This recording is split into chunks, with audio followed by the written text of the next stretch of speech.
বেহাল রাস্তা নিয়ে এবার রাস্তায় নামলো এলাকাবাসী। দুর্যোগপূর্ণ আবহাওয়ার মধ্যে বন্ধ করে দেওয়া হলো রাস্তায় চলাচল। মঙ্গলবার সকালে এই ঘটনা কুমারঘাট বাইখোড়া থেকে মুহুরীপুর যাতায়াতের রাস্তায়। সামান্য বৃষ্টিতে জলমগ্ন হয়ে পড়ছে কুমারঘাট বাইখোড়া থেকে মুহুরীপুর যাতায়াতের রাস্তা। অভিযোগ, বর্তমান বর্ষাকালীন সময়ে প্রতিদিন রাস্তায় জল জমে থাকছে। নিত্য অসুবিধায় পড়তে হচ্ছে যানবাহন চালকদের। ঘটে চলছে দুর্ঘটনা। যানবাহন চালকদের ক্ষতির মুখে পড়তে হচ্ছে। শুধু যান চালকরাই নয়, অসুবিধার মুখে পড়ছেন স্থানীয় নাগরিক মহল সহ স্কুল কলেজের ছাত্রছাত্রীরা। তাদের অভিযোগ, দীর্ঘদিন যাবৎ তারা বিষয়টি নিয়ে প্রশাসনের কাছে দাবি জানালেও কোনো সুরাহা হচ্ছে না। রাস্তা জল নিষ্কাশনের কোনো ব্যবস্থাই করতে পারছেন না সংশ্লিষ্ট দপ্তর। দীর্ঘদিনের যন্ত্রণার পর মঙ্গলবার সকাল থেকে রাস্তা অবরোধে সামিল হন যান চালক সহ স্থানীয় লোকজন।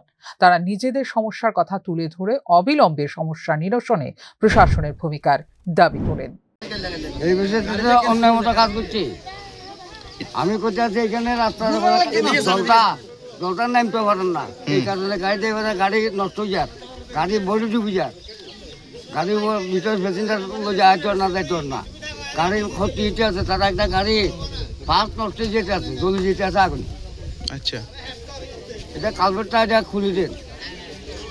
এটা মানে কত মাস বা কত দিন ধরে এটা হয়েছে? 2-3 বছরের মতো চলে এই অবস্থা। এখনো পর্যন্ত কোনো আধিকারিক বা কোনো করে আইয়ে না, কোনো করে সাহায্য না, শুনিয়ে না, জলের ভিতরে সাথে আমরা লই যা। অন্যদিকে অবরোধের খবর পেয়ে ঘটনাস্থলে একটা সময় ছুটে আসেন শান্তির বাজার মহকুমা শাসক কার্যালয়ের ডিসিএম পবিত্র দাস।